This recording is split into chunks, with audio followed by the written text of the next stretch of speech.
मंगलम भगवान वीरो मंगलम गौतमो गणी मंगलम कुंद कुंदार्यो जैन धर्मोस्तु मंगलम सर्वमंगल मांगल्यम सर्वकल्याणकारकम प्रधानं सर्वधर्माणां जैनं जयतु शासनं सहजानंद चैतन्य प्रकाशाय महीयसे नमो अनेकांत विश्रांति महिमने परमात्मने। आचार्य कुंद कुंद देव द्वारा रचित ये पंचास्तिकाय नाम का ग्रंथ और इसकी 46 नंबर की गाथा, उसकी अपनी स्वाध्याय कल अपन ने प्रारंभ की थी। उसमें गुरुदेव श्री के स्पष्टीकरण को थोड़ा अपन देखते हैं। पेज नंबर है यहाँ 359, प्रवचन नंबर 48 ही है उसी में। ये 6 कारकों की बात आई ना, तो उसमें से कहते हैं 6 प्रकार पड़े ना, यह तो आत्मा द्वारा कहते हैं। पहले तो भेद कारक की बात दृष्टांत रूप से कही और फिर अभेद कारक मिट्टी के घड़े, यानी घड़ा ही मिट्टी स्वयं ही घट रूप परिणाम से मिट्टी द्वारा मिट्टी में से मिट्टी के लिए मिट्टी के आधार से परिणमित होती है। यानी कि कारक रूप जो व्यपदेश है, कथन है, वह अन्न में भी घटित होता है और अनन्य में भी घटित होता है। ये कह कर के आत्मा को आत्मा द्वारा आत्मा के लिए आत्मा में से आत्मा के आधार से जानता है। ये 6 प्रकार पड़े। ये तो आत्मा द्वारा कहते हैं कि वास्तव में तो जब निश्चय उसकी पर्याय जो है, अब यहाँ पर्याय में ही घटित करते हैं, है ना। कथन में तो ऐसा लिया, आत्मा को आत्मा द्वारा, तो कार्य हुआ है ना। कार्य तो परिणाम में पर्याय में होता है, तो पर्याय पर ही ये बात घटित करते हैं। देखो, वास्तव में तो जब निश्चय उसकी पर्याय जो है, तो वीतरागी धर्म की पर्याय। तो ये बात कहें कि आत्मा को आत्मा जानता है, तो जानता है उसका नाम क्या हुआ कि सम्यक दर्शन ज्ञान चारित्र रूपी वीतरागी पर्याय। पर्याय हुई ना, तो पर्याय हुई तो पर्याय कार्य हुआ, तो कहते हैं कि उस कार्य का कर्ता भी पर्याय ही है। ये वाली बात यहाँ घटित करना है। वीतरागी धर्म की पर्याय वह कर्ता, तो वह वीतरागी पर्याय उसका कर्म, और वीतरागी पर्याय द्वारा हुई वीतरागी पर्याय करण, और वह उसका करण, और वीतरागी पर्याय होकर रखी किसने के पर्याय ने, तो वह उसका संप्रदान। और वीतरागी पर्याय में से पर्याय हुई, इसका अर्थ उसी पर्याय में से। पिछली पर्याय नहीं लेना है, पिछली पर्याय नहीं लेना, उसी पर्याय में से वह पर्याय हुई। हाँ, यानी अपन ऐसे बोलें तो सामान्यपने भेद कारक के सामने अभेद कारक की बात है। 16वीं गाथा प्रवचन सार, वहाँ दोनों प्रकार से कारक को टीकाकार आचार्य अमृतचंद्र भगवान ने घटित किया है। तो वहाँ मिट्टी घड़े की बात की, यहाँ फल तोड़ने की बात की, एक ही बात है ना। तो वह भेद कारक है कि देवदत्त ने अंकुश द्वारा फल को धनदत्त के लिए वृक्ष पर से बगीचे में तोड़ा, ये भेद कारक। अब अभेद कारक कहें तो कहा कि मिट्टी स्वयं घट परिणाम से मिट्टी द्वारा मिट्टी के लिए मिट्टी में से मिट्टी के आधार से परिणमित हुई। इसी प्रकार आत्मा को जानता है कोई, यहाँ आगे ले लो, आत्मा को जानता है आत्मा के द्वारा, आत्मा में से, आत्मा के लिए, आत्मा के आधार से। हो गए 6 कारक, कर्ता, कर्म, करण, संप्रदान, अपादान, अधिकरण। अब कहते हैं कि ये आत्मा को जानना ये कार्य हुआ ना, तो विवक्षा किसकी चल रही है? कार्य की। कारक कहाँ लागू पड़े? कार्य में, पर्याय में। तो पर्याय की चर्चा है, तो पर्याय कार्य हुई, तो उस पर्याय रूपी कार्य का कर्ता वो पर्याय ही है वास्तव में। यहाँ तक बात पहुँचनी चाहिए, है ना? कारक की जब बात है,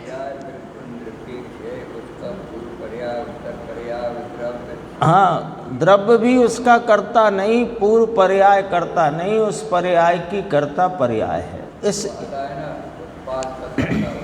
हाँ, उत्पाद को व्यय की अपेक्षा नहीं, द्रव्य की अपेक्षा नहीं, व्यय को उत्पाद, द्रव्य की अपेक्षा नहीं, द्रव्य को उत्पाद, व्यय की अपेक्षा नहीं। गाथा 102 प्रवचन सार। अभी देखो यहाँ पर क्या कार्य हुआ है कि वीतरागी पर्याय, तो विवक्षा किसकी चल रही है? वीतरागी पर्याय की, है ना? कर्म की विवक्षा होती है तो कारक की बात होती है, कर्ता की बात में कारक की बात नहीं होती है।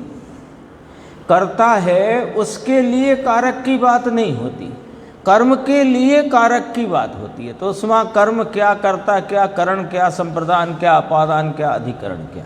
तो देखो वास्तव में तो जब निश्चय उसकी पर्याय जो है वीतरागी धर्म की पर्याय, वह करता है किसका?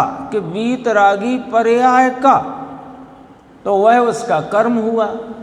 तो कैसे हुई वो है वीतरागी पर्याय? कि वीतरागी पर्याय द्वारा वह उसका कर्ण, और वीतरागी पर्याय होकर किसने रखी? कि उस वीतरागी पर्याय ने। ये हुआ संप्रदान। फिर अपादान माने में से, किस में से हुई? कि वीतरागी पर्याय में से, पर्याय में से पर्याय हुई।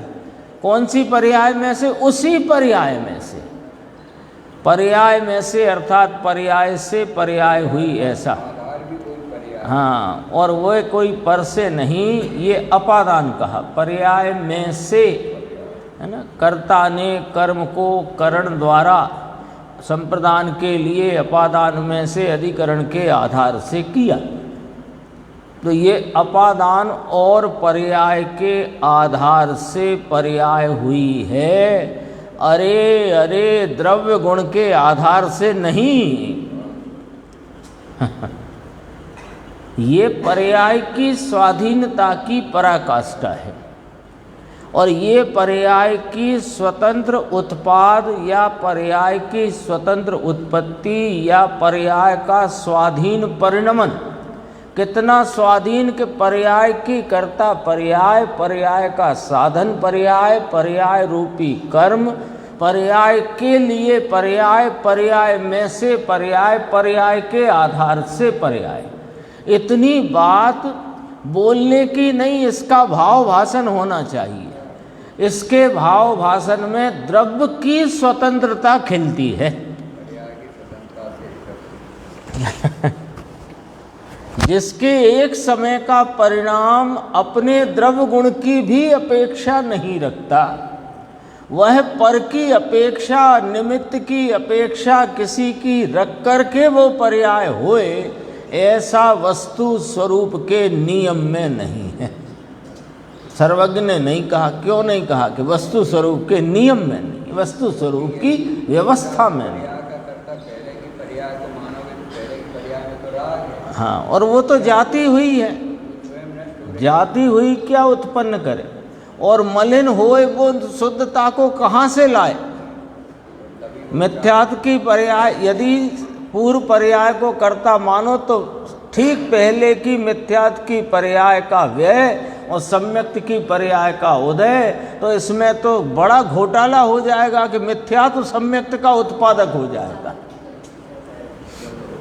ऐसा हो नहीं सकता। अंधेरा प्रकाश का उत्पादक बन जाए, ऐसा कैसे हो सकता है? आप बता दो। आप जैसे ही बरसों से बंद पड़े किसी कमरे में गए जहाँ बरसों से अंधेरा था, और वहाँ जाकर के आपने टॉर्च या मोबाइल की लाइट या वहाँ लगा हुआ बल्ब या दीपक कुछ भी प्रकाशित किया, तो वह प्रकाश रूपी भाव का कर्ता कौन? उस प्रकाश रूपी भाव का कर्ता कौन है? पूर्व का अंधकार तो हो नहीं सकता, तो प्रकाश रूपी पर्याय का कर्ता प्रकाश है। तो किसने किया प्रकाश के? प्रकाश ने किया प्रकाश को। किसके द्वारा किया? कि प्रकाश द्वारा प्रकाश किया। तो किसने रखा वो प्रकाश के? प्रकाश प्रकाशित होकर स्वयं में है। किस में से हुआ प्रकाश के? प्रकाश में से प्रकाश। और किसके आधार से प्रकाश के? प्रकाश के आधार से प्रकाश। ऐसा का ऐसा यहाँ पर आत्मा की वीतरागी पर्याय, धर्म की पर्याय, आनंद की पर्याय, सम्यक दर्शन ज्ञान चारित्र की पर्याय, मोक्ष मार्ग की पर्याय, कोई पर्याय कहो। यहाँ राग की चर्चा हमें नहीं करना है, क्योंकि राग आत्मा के स्वभाव से होता नहीं, परद्रव्य कराता नहीं, राग का कर्ता राग है, ये कहकर हमें उसकी चर्चा भी नहीं करना है। यद्यपि अभी 62 गाथा आएगी तब यहाँ कहेंगे कि वो राग पर कारकों की अपेक्षा से भिन्न स्वयं स्वयं से उत्पन्न होता। 62 गाथा इसी ग्रंथ की। वो उस समय की पर्याय स्वतंत्र स्वाधीन उत्पन्न हुई है, द्रव्य से नहीं। यदि वहाँ द्रव्य को मानोगे तो फिर द्रव्य हमेशा राग ही उत्पन्न करेगा। यदि राग का कर्ता द्रव्य को मानोगे, पर कारकों से तो निरपेक्ष है ही है, द्रव्य से भी। तब गुरुदेव ने वहाँ यद्यपि द्रव्य पर घटाया, पर गुरुदेव श्री ने उस द्रव्य पर से ऐसे यहाँ घटित किया, ऐसा वहाँ भी घटित किया। 62 नंबर का देखो, 361 पेज, अगला पेज देखते हैं अपन। थोड़ी चर्चा इसमें और भी है। देखो, भगवान आत्मा वस्तु रूप से महान प्रभु है, उसके लिए उसके द्वारा जो उसे रखने की अंदर की क्रिया हो वह आत्मा की है। संप्रदान की बात करते हैं यहाँ पर। संप्रदान कारक है ना, किसके लिए? धनदत्त के लिए, है ना। तो किसके लिए ये वीतरागी पर्याय हुई? क्योंकि जिसके लिए हुई वो रखेगा, वो रखेगा ना। देवदत्त तोड़े भले फल, पर रखेगा तो धनदत्त, क्योंकि धनदत्त के लिए तोड़ा है। तो रखने वाला संप्रदान, उसको प्रदान किया, दान किया। तो वीतरागी पर्याय जो आत्मा की, आत्मा में, आत्मा द्वारा, आत्मा में से, आत्मा के लिए माने संप्रदान। तो उसके द्वारा जो उसे रखने की अंदर की क्रिया हो वह आत्मा की है। राग हुआ, राग गया, राग हुआ, राग गया। परमाणु बंध जाए तो वह परमाणु परमाणु से बंधा, वो अलग चीज हो गई। राग ने परमाणु को बांधा ऐसा है नहीं, और परमाणु का वो कर्म परमाणुओं का उदय रूप परिणाम हुआ, उससे राग हुआ ऐसा है नहीं। यहाँ थोड़ा ये तीन चार पंक्तियों में बहुत गंभीर बात कही कि ये जो वीतरागी पर्याय पीछे पढ़ के आए ना, वीतरागी पर्याय को वीतरागी पर्याय ने वीतरागी पर्याय द्वारा वीतरागी पर्याय के लिए वीतरागी पर्याय में से वीतरागी पर्याय के आधार से किया है। यही पढ़ा ना अभी। तो किसने रखी वो पर्याय? वीतरागी ने। तो आत्मा की जो वीतरागी पर्याय हुई उसे रखने की क्रिया वो आत्मा की है। ये सब आत्मा से अभेद है ना, ये अपेक्षा। अब यहाँ कहते हैं राग हुआ, राग गया। परमाणु बंध जाए तो वह परमाणु बंधे वो अलग चीज हो गई, वह कहीं रखा नहीं किसी ने। बोलो, राग को किसने रखा? वीतरागी पर्याय को आत्मा ने रखा, वो उसके स्वभाव से उत्पन्न क्रिया को उसके स्वभाव के लिए हुई, तो जिसके लिए हुई उसने रखा। देवदत्त ने फल तोड़ा, धनदत्त ने रखा। तो वीतरागी पर्याय स्वभाव क्रिया, वो स्वभाव क्रिया अंदर में हुई, वो रखी किसने? कि आत्मा ने, आत्मा ने रखी। राग हुआ और गया, और निमित्त से परमाणु परमाणु में बंधा। ठीक है, किसने रखा वो राग? राग को, राग हुआ, राग गया, रखने वाला कोई नहीं धनी नहीं है। तो गुरुदेव श्री बहुत स्थान पर कहते हैं अद्धर से हुई पर्याय है। अद्धर से होता तो आत्मा की पर्याय में है, तो होने दो। आत्मा से तो नहीं होता ना, बस आत्मा उसका स्वामी नहीं, आत्मा उसका कर्ता नहीं, आत्मा का कर्तव्य नहीं, आत्मा से एकत्व नहीं। चार बोल एक साथ घटित होते हैं राग के संदर्भ से। कर्तत्व नहीं, कर्तव्य नहीं, एकत्व नहीं, स्वामित्व नहीं। राग हुआ, राग गया, परमाणु बंध जाए, वो परमाणु बंधे। परमाणु किस में बंधा है? आत्मा में कि परमाणु में? परमाणु परमाणु में बंधा। वह कहीं रखा नहीं किसी ने। कितने ही कहते हैं ना, हम बहुत पुण्य करेंगे, फिर पुण्य धरेंगे, फिर वो पुण्य प्रस्फुटित होगा और फिर हमें धर्म होगा। भाई किस भुलावे में जी रहे हो? इस जैन कुल में आकर, सर्वज्ञ की संतान होकर, सर्वज्ञ का साया अपने ऊपर लेकर, ऐसी बातें जो सर्वज्ञ से विरुद्ध हैं, तुम्हें सूझती कैसे हैं? आगम में लिखा है, आगम के लिखे को समझना सीखना पड़ेगा। आया नहीं था एक दिन, किस नए का कथन है? हाँ, नयार्थ, शब्दार्थ, नयार्थ, मतार्थ, आगमार्थ और भावार्थ। ऐसे ही नहीं चलेगी गाड़ी। पुस्तक खोल के दिखाना, अरे ऐसे नहीं देखेंगे पुस्तक। पूरी पढ़ो तुम भी और हम भी। और किस नए से है, उसमें आगमार्थ क्या है, भावार्थ क्या है, सब चाहिए। ऐसे एक लकीर पढ़े, पुण्य फला अरिहंता, देखो लिखा है पुण्य के फल से अरिहंत होते। अरे ऊपर नीचे तो पढ़ो उसी गाथा को। आया था ना एक दिन, अभी आया था वो चर्चा में गुरुदेव उसमें तो ये कहा कि पुण्य का विपाक तीर्थंकर को अकिंचित कर है। नहीं, और पुण्य के फल अनंत होते हैं, उनको फल आता है, पर भी उससे होते हैं, ये थोड़ी देखा। हाँ, ये उसमें गुरुदेव ने लिया ना, उसकी उत्थानिका ली थी, उस गाथा की 44-46 कौन सी गाथा है, पुण्य फल अरिहंत, उसकी उत्थानिका में कहा कि पुण्य का विपाक रूप भाव तीर्थंकर परमात्मा तीर्थंकर को अकिंचित कर है, क्योंकि वे तो पूर्ण वीतराग भाव में है।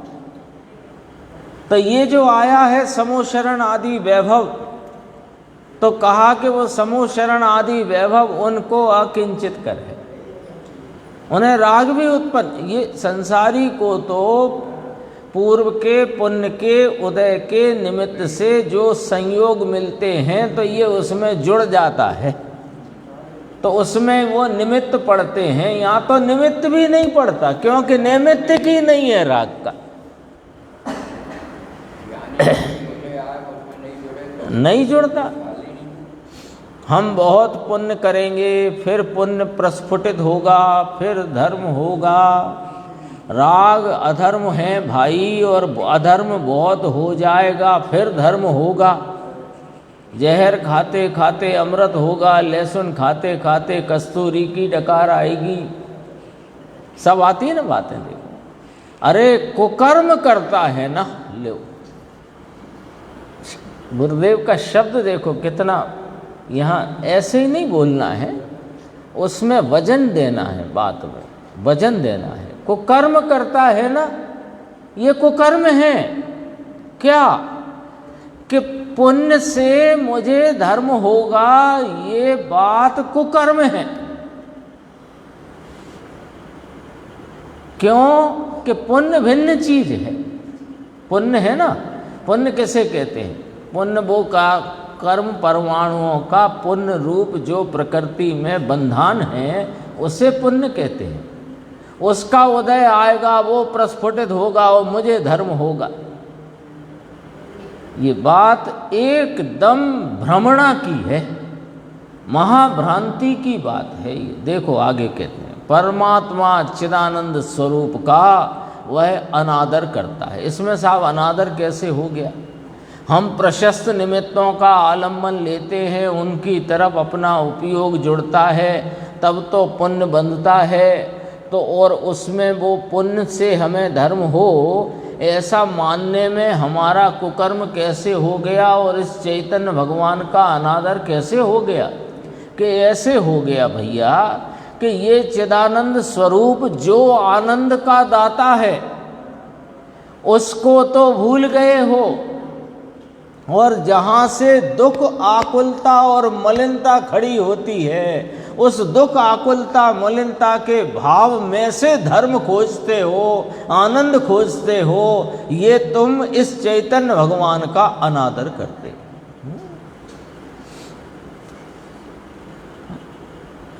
बहुत गंभीर पड़ जाती है बात कभी कभी। देखो 364 पेज पे आते हैं।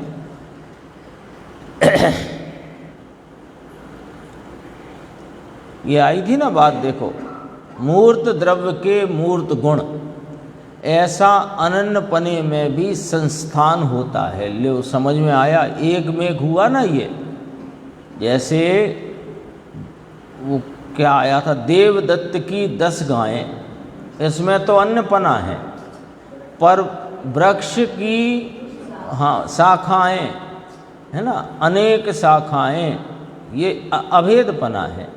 ऐसे मूर्त द्रव्य के मूर्त गुण ऐसे अनन्यपने में भी संस्थान होता है। लो समझ में आया?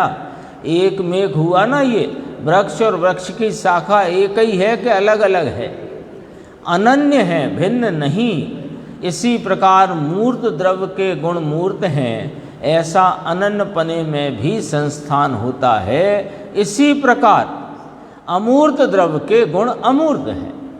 आत्मा अमूर्त है तो उसके गुण भी अमूर्त हैं, और जितने आकार में द्रव्य है उतने आकार में उसके गुण हैं। ये आया संस्थान भाई साहब, संस्थान ये आया ना। संस्थान अपने को ये मूर्तिक संस्थान पुद्गल का दिखता है, लेकिन इस चेतन तत्व अमूर्तिक आत्मा का भी संस्थान नाम आकार विस्तार है। वो जो इसका आकार है वही गुणों का आकार है, जो इसका विस्तार है वही इसके गुणों का विस्तार है। तो अनन्य संस्थान है, अनन्य संस्थान है। वो जो कहें बाड़े में गायें, तो बाड़े में गाय ये संस्थान न्यारा है। इस प्रकार से संस्थान की व्याख्या की जाती है अन्यपने में, लेकिन अनन्यपने में जो वृक्ष का विस्तार है वही उसकी शाखाओं का विस्तार है कि नहीं? अकेले तने को तो वृक्ष नहीं कहते, जो वृक्ष का विस्तार है। गुरुदेव ने लिया, हम वहाँ गए थे कोई सी जगह, उनने बताई है, आगे कहीं आया है। ऐसे अपन ही बात कर रहे थे, कोई गांव में नहीं होते बरगद के वृक्ष बड़े बड़े, इतने बड़े कि पूरी बारात ठहर जाए उसके नीचे। पहले बारातें ऐसी तो ठहरती थी गांव में। हाँ नहीं होते, गांव में ही होते हैं, ऐसे बड़े तो होते हैं। वो नासिक में तो पंचवटी है ना, वो 5 बट वृक्षों के आपस में मिल जाने से इतना बड़ा आकार हो गया है कि वहाँ पूरा का पूरा समा जाता है पंचवटी। वो तो एक बात है कहने की कि वृक्ष और उसकी शाखाओं, अपने को पॉइंट कौन सा पकड़ना है? वृक्ष का विस्तार संस्थान की बात है ना, तो वृक्ष का विस्तार और उसकी शाखाओं का विस्तार समान है, वही है, वही है। ऐसे अमूर्त द्रव्य यह चेतन पदार्थ, इसका विस्तार आकार वही उसके गुणों का आकार है।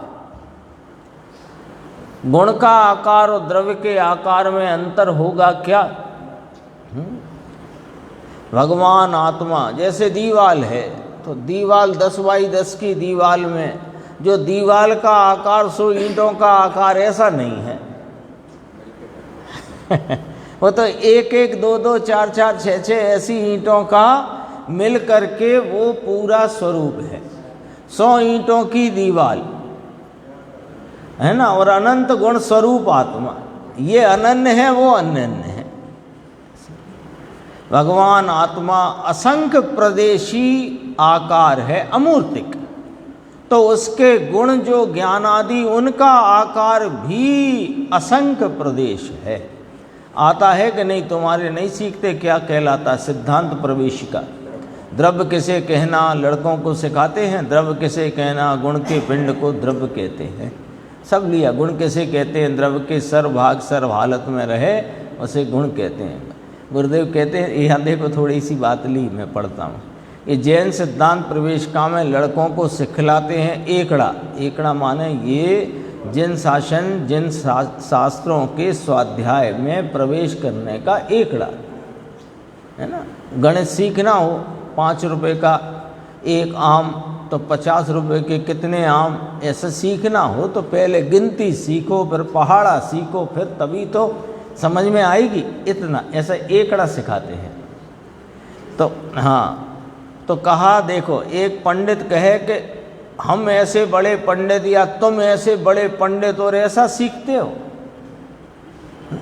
वहाँ जब शिविर लगता था ना, तो वहाँ बड़े पंडित माने ये जो जाते हैं स्वाध्याय कराते हैं अपने स्थानीय, वे भी वहाँ पर ये जाकर के क्लास में सीखते थे। चमन भाई कामदार से सीखते थे, खीमजी भाई से सीखते थे, रामजी भाई से सीखते थे। जो जितना यानी थोड़ी उसमें जघन्य और उत्तम और मध्यम 3 प्रकार की कक्षाएं होती थी। हाँ, कैलाश चंद जी की क्लास अलग चलती थी। तो ये तो गुरुदेव ने क्या कहा कि लो पंडित भी ऐसा सीखे। अरे पंडित नहीं, अभी तो बहुतों को पता नहीं कि द्रव्य क्या, गुण क्या और पर्याय क्या है ना। इसलिए ये बात है। देखो अपन आगे बढ़ते हैं। कौन सा पेज आएगा अब? 372 आएगा। अगला प्रवचन आ गया, 49 नंबर प्रवचन। थोड़ी चर्चा है क्योंकि देखो ये बहुत गंभीर बात यहाँ गुरुदेव ने याद करी है। भगवान परमात्मा जहाँ हैं वहाँ उसके अनंत गुण हैं। वही बात है, अमूर्त द्रव्य के अमूर्त गुण। जो अमूर्त द्रव्य आत्मा चेतन वस्तु, उसका जो आकार विस्तार, उसका संस्थान, वही उसके गुणों का आकार विस्तार संस्थान है। तो भगवान परमात्मा जहाँ है वहाँ उसके अनंत गुण हैं। योग सार को याद किया, जहाँ चेतन वहाँ अनंत गुण, केवली बोले एम। भगवान जहाँ चैतन्य आत्मा वहाँ अनंत गुण, संख्या से अनंत गुण, केवली बोले एम। और प्रगट अनुभव आपका, केवली ने तो बता दिया, और प्रगट अनुभव आपका, आप करो। जैसा आचार्य कुंद भगवान ने 5वीं गाथा में कहा, मैं अपने निज वैभव से कहूँगा, तुम अनुभव से प्रमाण करना। ये बात योगसार में कही। प्रगट अनुभव आपका, अपनी पर्याय को अंतर में लेकर देखोगे तो तुम्हें प्रगट अनुभव होगा। प्रगट अनुभव अपना निर्मल करो सो प्रेम रे चैतन्य प्रभु, चैतन्य की संपदा रे चेतन धाम में। डॉक्टर किसी को याद किया, चैतन्य की संपदा रे चेतन धाम में, है ना। ये आई ना, जहाँ चैतन्य भगवान आत्मा, वहाँ उसके अनंत गुण, यानी चैतन्य की संपदा रे चेतन धाम में। नवनीत भाई, ये बंगला फंगला कोई आत्मा में नहीं है, ऐसा कहते हैं। चैतन्य की संपदा रे चेतन धाम में ये ज्ञान और आनंद आदि अनंत गुण तेरे धाम में, तेरी सत्ता में विराजते हैं। दोनों का अस्तित्व एक अस्तित्व से रचा हुआ है। अब पिछली गाथा काम आई आई ना, याद आई? वो 44 नंबर गाथा थी, 44 नंबर गाथा। एक ही अस्तित्व से रचित होने से गुण और गुणी, उनका द्रव्य एक, उनका क्षेत्र एक, उनका काल एक, उनका भाव एक। यह ज्ञान और आनंद आदि अनंत गुण तेरे धाम में, तेरी सत्ता में विराजते हैं। अब देखो क्या कहते हैं, ऐसी अंतर समझण करके अंतर्दृष्टि करना तो द्रव्य का यथार्थ स्वीकार होगा, और पर्याय बुद्धि राग बुद्धि टलने से सम्यक दर्शन और सम्यक ज्ञान के धर्म की पहली सीढ़ी उत्पन्न होती है। पहली शुरुआत वहाँ से होती है, उसके बिना धर्म नहीं होता। आज सुबह आया था, सम्यक दर्शन नहीं, यानी अपने द्रव्य का यथार्थ भाव स्वीकार नहीं, अपने द्रव्य के स्वरूप का स्वरूप रूप जो उसका निर्मल भाव है, उसका संचेतन नहीं, उसकी प्रतीति नहीं, और व्रत भ्रत प्रतिमा आदि ली तो वास्तव में कोई प्रतिज्ञा नहीं ली, तूने आत्मा में नहीं जाने की प्रतिज्ञा ले ली है। सुबह आया था परमात्म प्रकाश में, आत्मा में नहीं जाने की प्रतिज्ञा ले ली है, मैं आत्मा को नहीं जानूंगा ऐसी प्रतिज्ञा ले ली है।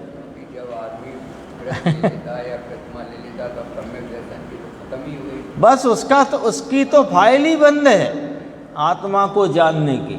अब तो वो अपने को धर्मात्मा मानता है, कहता है, मनवाता है, खुद को मानता है धर्मात्मा, अपने को धर्मात्मा कहता है और मनवाता है लोगों से कि मैं धर्मात्मा हूँ। ये बात तो वास्तव में विपरीत मानता है, ये बहुत कठिन है। ये हाँ, सब तो लिखा है, सब स्थान पर लिखा है।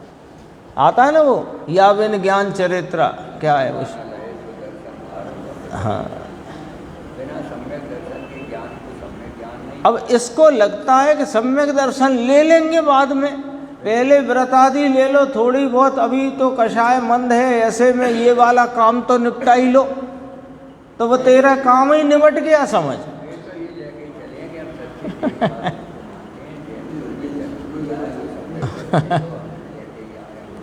अरे भैया,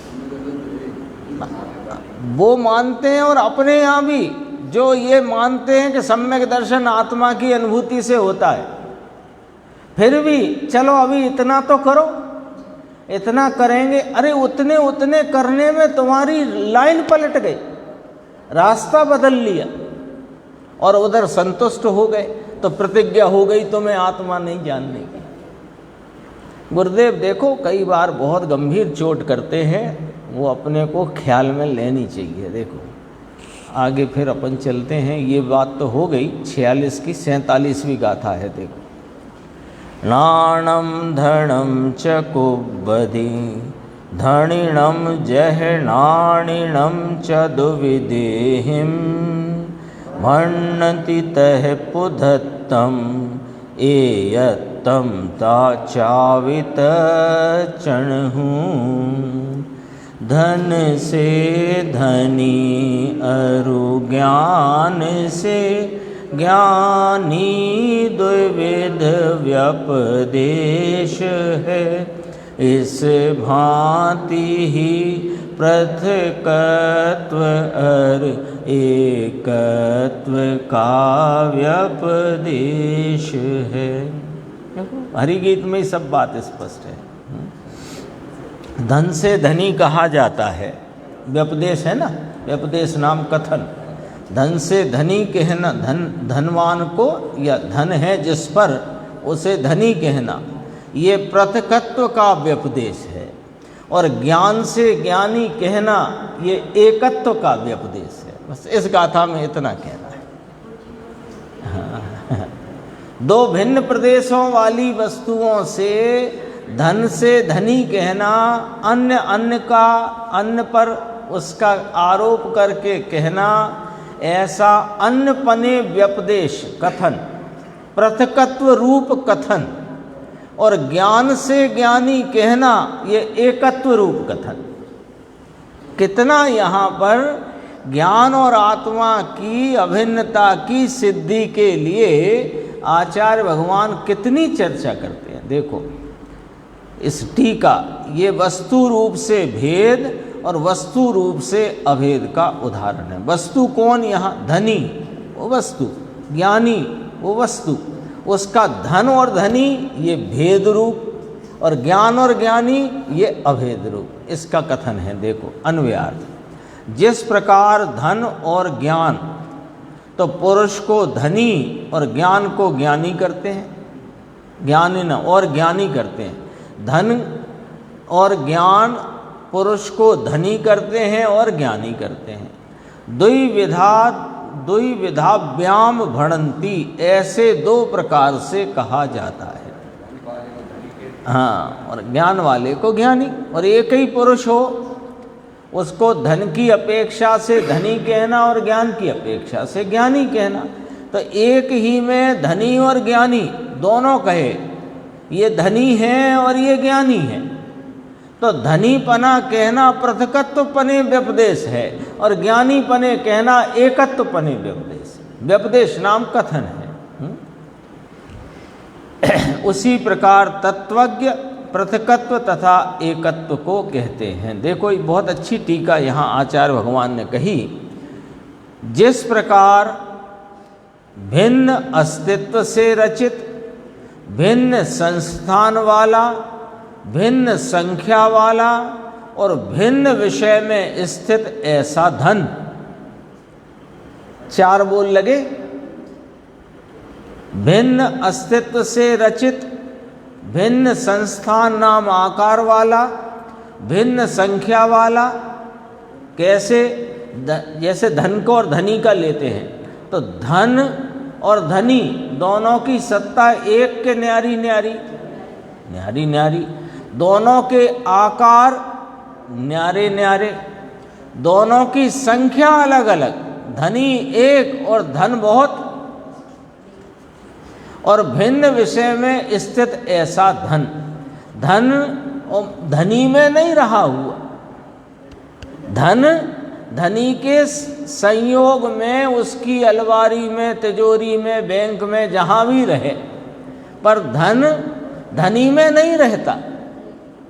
तो भिन्न विषय आधार, विषय नाम आधार है, भिन्न आधार में स्थित ऐसा धन। हाँ, जो वो भी आधार ही है, बैंक हो, लॉकर हो, जो हो, कागज हो, पत्थर हो। भिन्न अस्तित्व से रचित, भिन्न संस्थान वाले, भिन्न संख्या वाले और भिन्न विषय में स्थित ऐसे पुरुष को, ये पहले लिया धन को और फिर दूसरे चार बोल में लिया पुरुष को। उस धन से उस पुरुष को धनी कहना। देखो धन को यहाँ रखो, है ना, और ये धनी समझो। तो धन तो ये टेबल पे बिखरा है, मान लो 1,00,000 2,00,000 रुपए मान लो इतना। तो भिन्न अस्तित्व से रचित है धन, भिन्न आकार वाला है धन, भिन्न संख्या वाला है धन, और भिन्न आधार पर रखा हुआ स्थित है धन। और ये धनी ले, अब भिन्न अस्तित्व से रचित है, भिन्न आकार वाला है, भिन्न संख्या वाला है, भिन्न आधार से रहा है ऐसा पुरुष, उसका नाम धनी कहा।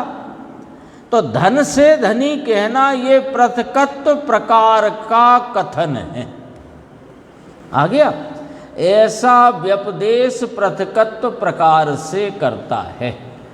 ये कौन सा कथन कहलाया? पृथकत्व प्रकार का कथन। धन से धनी, तथा जिस प्रकार, अब फिर 4 बोल आएंगे, अभिन्न अस्तित्व से रचित, अब ज्ञान लेना, अब यहाँ ज्ञान लेना, अभिन्न अस्तित्व से रचित, अभिन्न संस्थान वाला, अभिन्न संख्या वाला, अभिन्न विषय नाम आधार में स्थित ऐसा ज्ञान। अब ज्ञानी अभिन्न अस्तित्व से रचित, यानी जो ज्ञान का अस्तित्व सो इसका अस्तित्व, जो ज्ञान का संस्थान आकार विस्तार सो इसका आकार विस्तार, जो इसकी संख्या सो इसके अनंत गुण है ना, इसके अनंत गुण, तो संख्या से अभिन्न संख्या, अभिन्न संख्या लेना है, ऐसे नहीं लेना एक ज्ञानी तो ज्ञान है ना, तो ज्ञान आदि अनंत गुण, तो अनंत गुण वाला, और ज्ञान आदि तो अभिन्न संख्या और अभिन्न आधार, अभिन्न विषय, तो जो द्रव्य है उसके आधार से ही ये गुण रहे हुए हैं, और द्रव्य के आधार से, तो अभिन्न विषय में स्थित ऐसे पुरुष को ज्ञानी, ज्ञान से ज्ञानी कहना, ये कथन एकत्व प्रकार का कथन है, और धन से धनी कहना ये पृथकत्व प्रकार का कथन है। तो धन से धनी, ज्ञान से ज्ञानी, ऐसा कहने में एक प्रकार नहीं लागू पड़ता। ये व्याकरण के न्याय चल रहे हैं, देखो व्याकरण के न्याय पर से वस्तु का न्याय। ऐसे कहते हैं धन से धनी, तो ये तो दो के दो, और ज्ञान से ज्ञानी, तो जैसे अब कोई कहे जैसे धन से धनी वैसे ज्ञान से ज्ञानी, के रुको, धन से धनी पृथकत्व प्रकार की कथनी है और ज्ञान से ज्ञानी एकत्व प्रकार की कथनी है। कौन कहता है कि सर्वज्ञ भगवान कहते? ये धन का हरण हो सकता है, ज्ञान का हरण कोई कर सकता है। धन का हरण हो जाता है, वो तो आया 7वां बोल है कि 9वां बोल है, उपयोग का हरण नहीं होता अलिंग ग्रहण में। वे भी गजब के बोल हैं, 20 बोल। तो कितने आगम में से कितने सिद्धांतों की प्रसिद्धि गुरुदेव ने करके उसमें अध्यात्म का रस निकाल निकाल के दे दिया। वे अलिंगरण के बोल आप पढ़ोगे तो अब अपन पढ़ते चले जाओ, 47 शक्ति पढ़ो तो डेढ़ पौने 2 पेज, 2.25 पेज में है में 47 शक्ति, लेकिन कितना उसमें से रस निकाल निकाल के दिया है। गुरुदेव खुद कहते हैं ना कि कोई गाय का दूध बला की बाई निकाले, यानी बहुत होशियार होए वो ही निकाल सके। कला है। हाँ, यानी अंतरंग में स्वरूप का भान और सारा जिन शासन उनके नज़रों में वर्तता था, लेकिन क्षयोपशम भी कोई ऐसे प्रकार का था कि वो बात की गहराई को बहुत सरलता से कह देते थे। शुद्ध की लब्धि प्रकट थी। कोई भी ग्रंथ से अर्थ निकालना उनकी कला थी। कोई ग्रंथ हो, कोई कथनी हो, आप कहोगे अरे देखो यहाँ तो ये लिखा है, देखो यहाँ तो लिखा है कि धूप की बजाय छाया श्रेष्ठ है, लोगों ने अर्थ निकाल दिया। कौन को लिखा है, काय के लिए लिखा है, क्या कहना चाहते हैं, क्या अभिप्राय है। सच कहते हैं मूल ग्रंथ में से पढ़ने की अपनी ताकत नहीं है, सच्ची बात है। पढ़ो लेकिन उसे गुरुदेव से मिलाओ, नहीं मिले तो बार बार गुरुदेव से पूछो। पूछ सकते हैं ना अपन, अभी है ना हाजिर अपने साथ, अपने प्रयोजन के लिए तो गुरुदेव अपने साथ हैं। देखो अब ये यहाँ तक हो गया था, एकत्व प्रकार से व्यपदेश करता, उसी प्रकार अन्यत्र भी समझ लेना। जहाँ द्रव्य के भेद से व्यपदेश आदि हों वहाँ पृथकत्व है, सब जगह लगा लेना है ऐसा ही। जहाँ द्रव्य का भेद हो और फिर भेद से उस द्रव्य को, उस अन्य वस्तु के भेद, जो भेद रूप अन्य वस्तु से उस दूसरे पुरुष आदि को वो उसका नाम लेकर पुकारना, कहना, बताना, कथन करना, ये पृथकत्व है। और जहाँ द्रव्य का अभेद है वहाँ पर उस भाव से उस द्रव्य को पुकारना, कहना, बताना, ये एकत्व है ना। हाँ, जैसे सज्जनता, तो सज्जनता वो व्यक्ति की से भिन्न नहीं है, तो ये सज्जनता के धनी हैं या सज्जनता के को धरते हैं, तो सज्जनता के धनी ऐसा कहना ये एकत्व प्रकार का है उदाहरण। और धन से धनी है ये भिन्न प्रकार है, तो ये पृथकत्व प्रकार का व्यपदेश है। समय हो गया अपना, इस पे गुरुदेव की चर्चा भी थोड़ी सी अपन आगे की स्वाध्याय में लेंगे।